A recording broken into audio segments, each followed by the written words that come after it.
Good morning students, my name is Abhishek Singh and I welcome you all to our YouTube channel DPSBM IC Blari.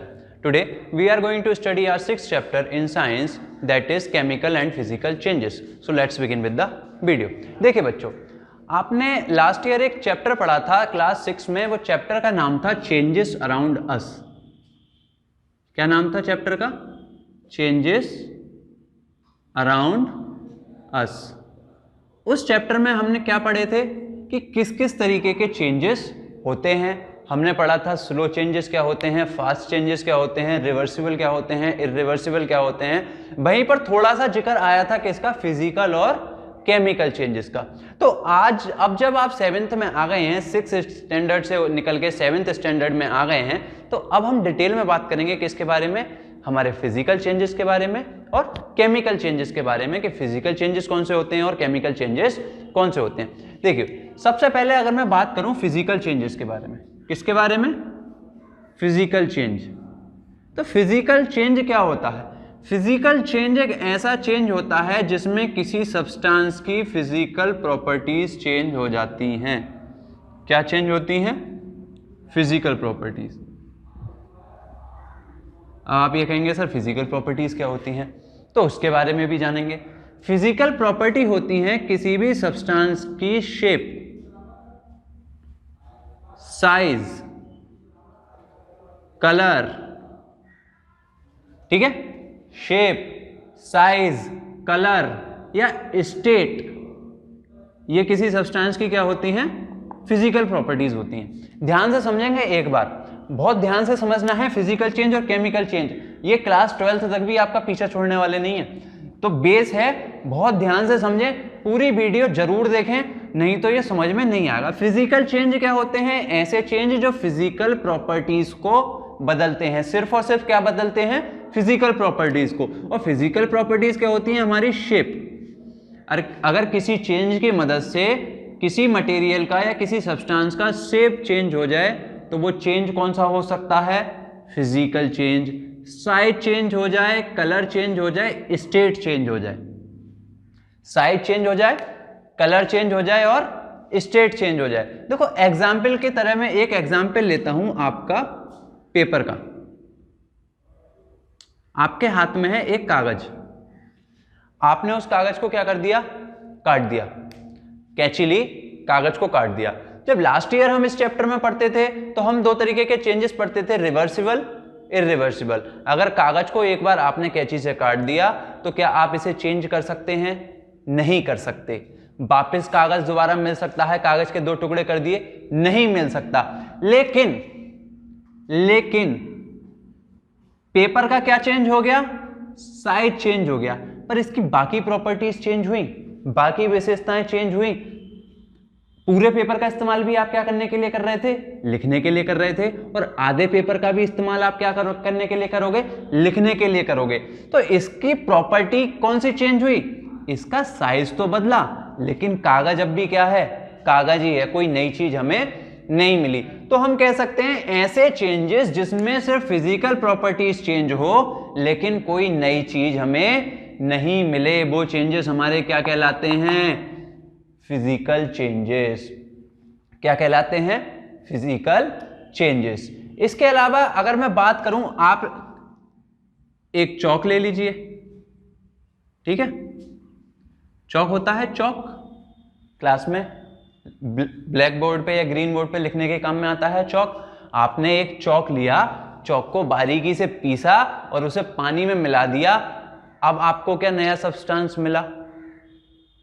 चौक की property बदल गई। क्या चौक पहले कैसा था? पहले सॉलिड स्टेट में था। अब चौक कौन सी स्टेट में है? लिक्विड स्टेट में है। लेकिन है तो अब भी क्या? चौक ही, कोई नई चीज थोड़ी बन गई। अरे स्टेट क्या होती हैं? 3 तरह की स्टेट होती हैं। देखो, सॉलिड,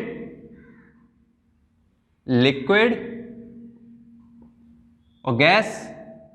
3 तरह की स्टेट होती हैं। सॉलिड कठोर होते हैं, लिक्विड जैसे पानी, और गैस जो हमारी हवा में जितनी भी एयर होती है क्या होती हैं? गैस। तो हमने चौक लिया था, चौक था सॉलिड। अब इस चौक को हमने क्या बना दिया? पीस के पानी में घोल दिया, ये क्या बन गया?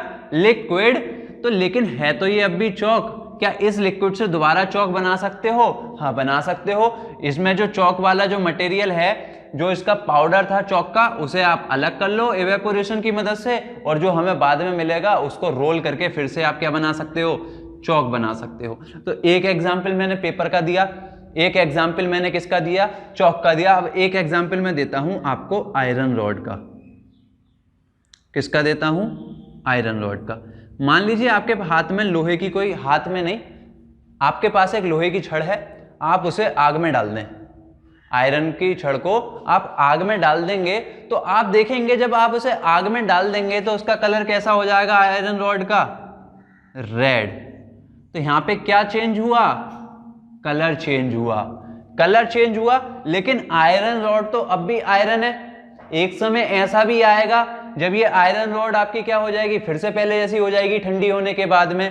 तो ये वाला चेंज जिसमें क्या चेंज हुआ? कलर चेंज हुआ था, ये भी कौन सा चेंज कहलाया? फिजिकल चेंज कहलाया। तो फिजिकल चेंज कौन से चेंज?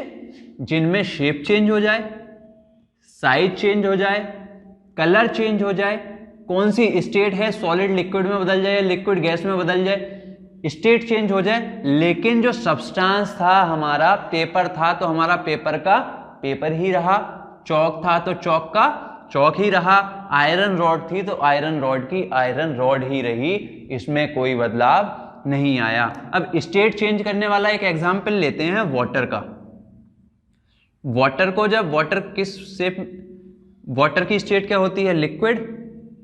वाटर लिक्विड होता है, तरल पदार्थ। इसे ठंडा करा जाता है तो क्या बन जाती है? आइस। आइस क्या होती है?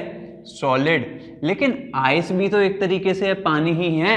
आइस जब पिघलाओगे तो फिर से क्या मिल जाएगा? वाटर मिल जाएगा। तो कोई नई चीज थोड़ी बनी। आइस भी तो एक पानी का ही दूसरा तरीका है, दूसरी फॉर्म है पानी की, वो भी क्या है? आइस। तो हमारा जो मटेरियल था वाटर का, वाटर ही रहा, इसमें कोई भी बदलाव नहीं आया। तो हम कह सकते हैं जब shape, size, colour, state change हो जाए लेकिन कोई दूसरा सब्सटेंस ना बने, कोई दूसरी नई चीज ना बने, ऐसे चेंजेस क्या कहलाते हैं? फिजिकल चेंजेस कहलाते हैं। अब बात करते हैं हम केमिकल चेंजेस के बारे में। क्या चेंज हो रही थी? फिजिकल प्रॉपर्टीज, लेकिन सब्सटेंस क्या रह रहा था? वही रह रहा था। सब्सटेंस में कोई भी चेंज नहीं आ रहा था। लेकिन केमिकल चेंजेस में क्या होता है? केमिकल चेंजेस की अगर मैं बात करूं तो आप अगर अपने दिमाग पे जोर डालें तो केमिकल चेंजेस में हमें न्यू सब्सटेंस मिल जाता है। क्या मिल जाता है? न्यू सब्सटेंस मिल जाता है। जिस चीज में बदलाव हुआ वो बदल के कुछ और बन गई, बदल के कुछ और ही बन गई, जो पहले थी वैसी नहीं रही। तो ये चेंज कौन सा हुआ? Chemical change. अब एग्जाम्पल के बारे में बात करते हैं। आपके घर में कैंडल होती है, कैंडल को जब जलाया जाता है तो मोम पिघल जाती है। मोम पिघल के क्या, कैंडल जलती रहती है, ठीक है, धुआं वगैरह बन जाता है। तो क्या बना? नया सब्सटेंस बना ना। कैंडल कैंडल बची ही नहीं, कैंडल तो सब सारी पिघल गई ना, सारी की सारी। तो ये कैसा चेंज हुआ? केमिकल चेंज हुआ, कोई नई चीज बन गई। एक लकड़ी है, लकड़ी को आपने जलाया, वुड को जलाने के बाद आपको क्या मिली? राख, ऐश। ये भी क्या है? ऐश एक अलग चीज है, वुड एक अलग चीज है। यहां पे हमें क्या मिल गई? एक अलग ही चीज मिल गई। जो चीज पहले थी वो नहीं बची, हमें कोई नई ही चीज हमें प्राप्त हो जाती है। ऐसे ही रस्टिंग जो होती है, जंग जो लगती है, वो भी कौन सा चेंज होती है? आपका केमिकल चेंज होती है। ठीक है बच्चों, ये चीज समझ में आई। अब मैं आपको बताता हूं एक मैग्नीशियम रिबन।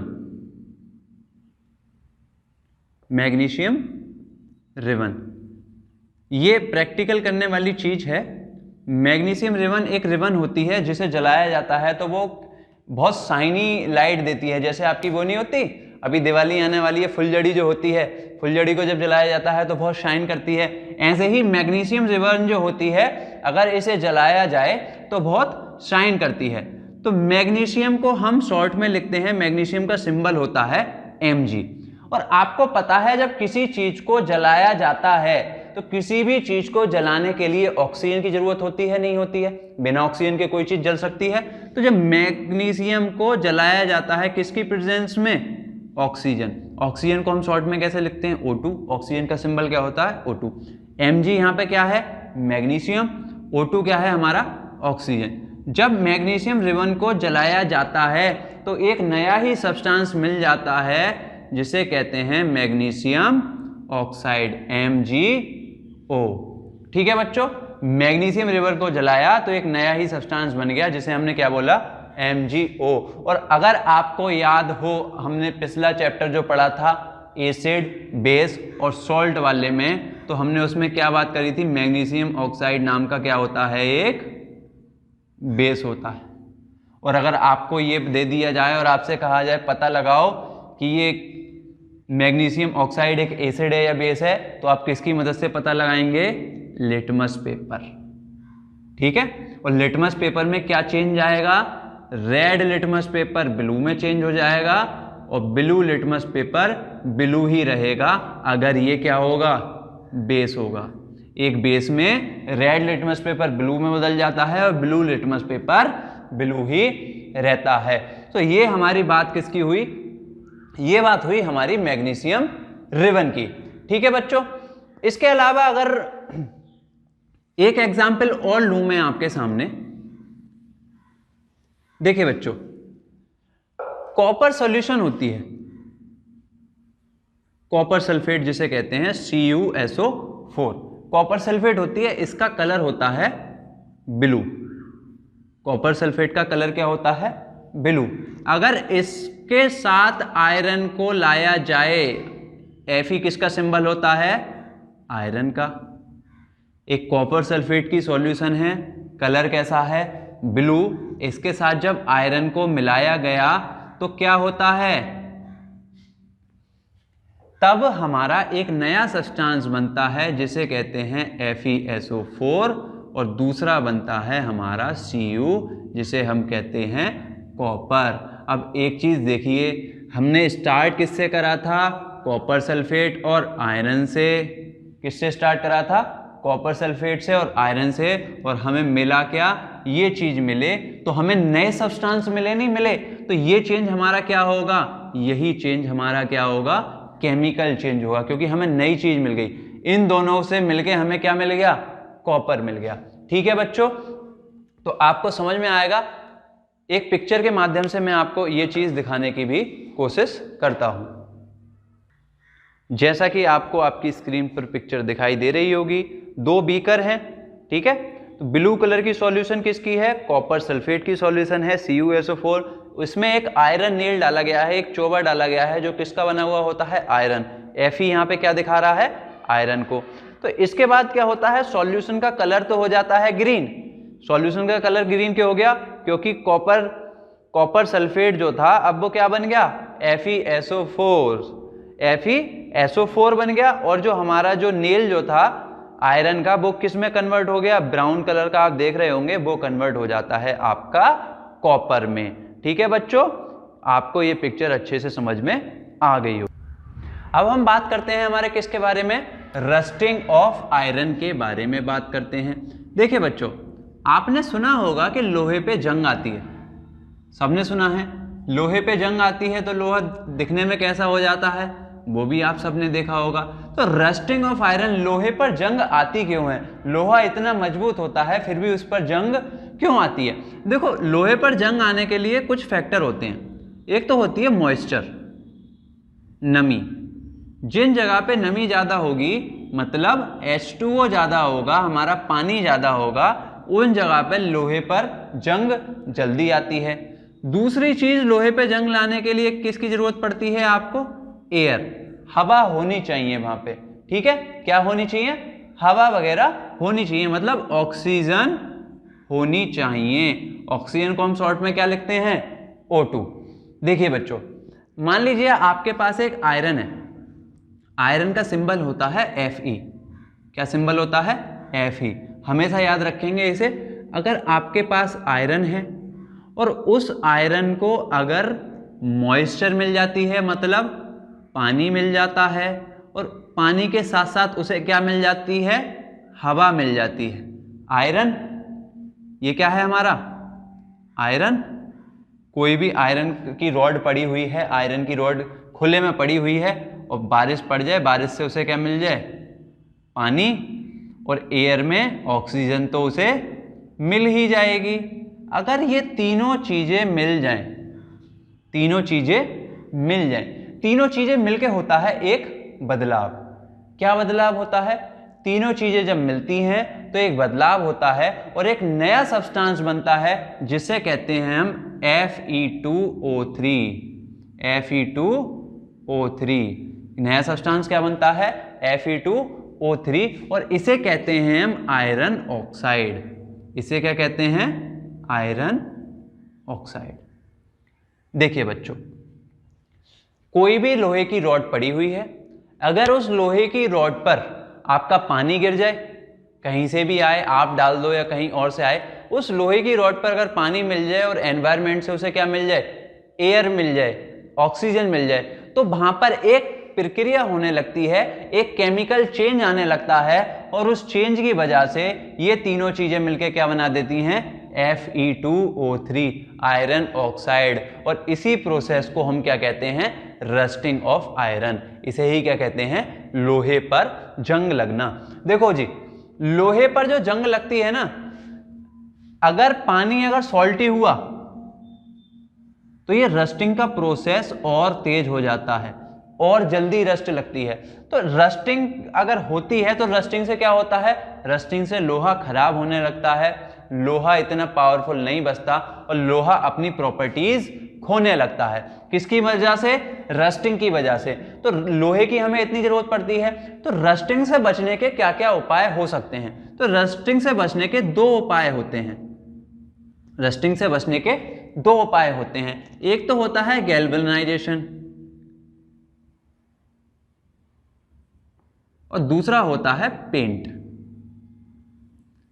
या तो आप लोहा लाओ, लोहा जैसे ही घर में आए, घर में गेट लगाए जाते हैं, आपके घर में जैसे ही गेट आते हैं उन पे प्राइमर करना स्टार्ट कर दिया जाता है, पेंट होना स्टार्ट कर दिया जाता है। क्यों, क्योंकि पेंट होगा तो एकदम से आयरन है, आयरन के ऊपर आपने पेंट कर दिया, एक परत चढ़ा दी, अब आपने इस पे परत चढ़ा दी तो क्या इसे ऑक्सीजन डायरेक्ट मिल सकती है, एयर डायरेक्ट मिल सकती है, एयर के कांटेक्ट में आयरन आएगा, पानी के कांटेक्ट में एकदम डायरेक्टली आयरन आएगा ना, तो वो पानी जो गिरेगा उस पेंट के ऊपर गिरेगा। पेंट क्या करता है, किसी भी चीज पे एक हल्की सी परत जमा लेता है ना, एक बारीक सी, जब आपने पेंट छोड़ता हुआ देखा होगा तो बारीक सी परत होती होगी, देखा है अच्छे से, तो इसे ही क्या कहते हैं, पेंट करना। पेंट करने से आपका रस्टिंग का प्रोसेस आप डिले कर सकते हैं। एक होता है गैल्वेनाइजेशन। गैल्वेनाइजेशन क्या होता है, आयरन के ऊपर एक जिंक नाम का सब्सटेंस होता है, उसकी क्या नाम है, क्या कर दी जाती है, कोटिंग कर दी जाती है, एक परत चढ़ा दी जाती है। किसकी, जिंक की। जिंक की परत चढ़ा दी तो जिंक कहेगा कि तेरा भाई बचाएगा, आयरन को जंग लगने से तेरा भाई रोकेगा। जब तक जिंक जिंदा है आयरन पे जंग लगाने वाला पैदा नहीं हुआ।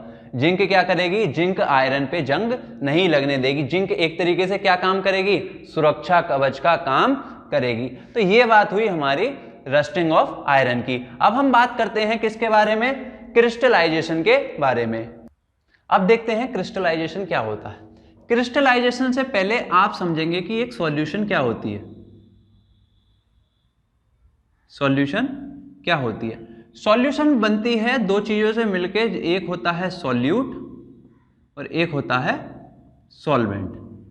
ठीक है, सॉल्वेंट मोस्टली क्या होता है, कोई एक लिक्विड होता है जो क्या काम करता है, अपने अंदर दूसरी चीज को घुलने का काम करता है, और जो चीज घुलती है उसे क्या कहते हैं हम, सॉल्यूट। तो मान लीजिए जैसे हमारे पास एक बीकर है, ठीक है, इस बीकर में क्या है हमारे पास, वाटर है। इस बीकर में क्या है हमारे पास, वाटर है, ठीक है, बीकर में है वाटर। तो इस समय ये वाटर में अगर आप एक चम्मच चीनी डालोगे तो वो आराम से घुल जाएगी या नहीं, आप कहोगे कि सर थोड़ा सा शेक करेंगे घुल जाएगी। तो जिस समय इसके नॉर्मल टेम्परेचर पे, नॉर्मल रूम टेम्परेचर पे ये अपने अंदर किसी दूसरी चीज को घोल सकता है, तो इस समय ये है अनसैचुरेटेड सॉल्यूशन। क्या है, अनसैचुरेटेड सॉल्यूशन। ठीक है, फिर दूसरा बीकर लिया, या मान लो यही बीकर है, इसमें पहले 1 चम्मच चीनी डाली थी, घुल गई। अब 1 चम्मच इसमें चीनी और डाली, फिर घुमाया, वो भी घुल गई। फिर 1 चम्मच डाली, वो भी घुल गई। फिर 1 चम्मच डाली, तो उसमें आधे चम्मच चीनी तो घुल पाई, लेकिन बाकी चीनी उसमें नहीं घुल पाई। और जब इसमें चीनी घुलनी बंद हो गई तो ये सॉल्यूशन क्या बन गया? सैचुरेटेड। ये क्या हो गई? सैचुरेटेड। अब एक बात बताओ, अगर इसमें अब चीनी घुलनी बंद हो गई तो क्या आप और चीनी घोल सकते हो? आप कहोगे सर नहीं घोल सकते, चीनी घुलनी तो क्या हो गई? बंद। लेकिन आप चीनी घोल सकते हो। बताते हैं कैसे। देखो, अब इसी बीकर में आपने जो आधे चम्मच जो चीनी थी वो जो नहीं घुल रही थी, अब आपने इस बीकर के जो पानी को क्या करना स्टार्ट करा? हीट। इसे क्या करना स्टार्ट करा आपने? हीट। गरम करना स्टार्ट करा। और जब गरम करना स्टार्ट करा और आपने इस पानी को हिलाया तो जो आधे चम्मच चीनी थी वो घुल गई। फिर आपने 1 चम्मच चीनी डाल दी, वो भी घुल गई। फिर आपने 1 चम्मच चीनी डाल दी, वो भी घुल गई। तो आप चीनी डालते रहे, डालते रहे, डालते रहे और चीनी घुलती रही। एक टाइम ऐसा आया चीनी ने यहां पर भी घुलना क्या कर दिया? बंद। आप इसे लगातार हीट तो कर रहे हो, लेकिन अब इसमें और चीनी नहीं घुल सकती। तो ये अब सिचुएशन हो जाती है सुपर सैचुरेटेड सॉल्यूशन की। अब ये सॉल्यूशन कैसी हो गई? सुपर सैचुरेटेड हो गई। अनसैचुरेटेड में घुल सकती थी, सैचुरेटेड में घुलनी बंद हो गई थी। अब सैचुरेटेड सॉल्यूशन को जब गर्म करा और उसमें चीनी घुलनी स्टार्ट करी और ऐसा टाइम आया कि इसमें चीनी घुलनी क्या हो गई? बंद हो गई। तो ये सॉल्यूशन हमारी क्या हो गई? सुपर सैचुरेटेड सॉल्यूशन हो गई। देखिए बच्चों, ये तो बात हुई अनसैचुरेटेड, सैचुरेटेड और सुपर सैचुरेटेड की। पॉइंट हमारा क्या है? क्रिस्टलाइजेशन। आप ये कहोगे सर कनेक्शन क्या है? मैं अभी बताऊंगा कनेक्शन है। देखो, जलेबी खाते हो आप सभी लोग? हाँ, सभी लोग खाते होंगे। बढ़िया दही जलेबी सबको अच्छी लगती है खाने में। तो जलेबी जब बनती हैं, आपने देखा होगा जब बक्खर में जलेबी को डाला जाता है तो वो बक्खर को चलाता रहता है, चलाता रहता है। आप उसमें छोटे छोटे क्रिस्टल देखते होंगे। अगर वो बक्खर को नहीं चलाए तो वो क्रिस्टल नीचे जमा होने लगते हैं। किसके? शुगर के। वो क्रिस्टल ही क्या कहलाते? वो क्रिस्टल कैसे बने? वो क्रिस्टल कैसे बने? वाटर लिया गया होगा, वाटर में चीनी डाली गई होगी। पहले वो सिचुएशन क्या होगी? अनसैचुरेटेड। और चीनी डाली गई होगी, सिचुएशन क्या बनी? सैचुरेटेड। फिर हीट करके और चीनी डाली गई, क्या बनी? Super saturated. यही प्रोसेस क्या कहलाया? आपका क्रिस्टलाइजेशन। क्योंकि सुपर सैचुरेटेड सॉल्यूशन जब बनी तो उसमें क्या बनने लगे? क्रिस्टल बनने लगे, और जिन क्रिस्टल को आप देख सकते थे। तो ये सॉल्यूशन आपकी क्या कहलाई? सुपर सैचुरेटेड कहलाई। और ये प्रोसेस आपका क्या कहलाया? ये प्रोसेस कहलाया आपका क्रिस्टलाइजेशन। तो आज हमने 4 पॉइंट्स पढ़े। हमने बात करी हमारे फिजिकल चेंजेस के बारे में, हमने बात करी केमिकल चेंजेस के बारे में, हमने बात करी रस्टिंग ऑफ आयरन के बारे में, और हमने बात करी क्रिस्टलाइजेशन के बारे में। ठीक है, उम्मीद करता हूं आपको ये सभी अच्छे से समझ में आए होंगे। फिर से मिलेंगे नेक्स्ट चैप्टर के साथ नेक्स्ट वीडियो में। तब तक के लिए अच्छे से पढ़ते रहिए।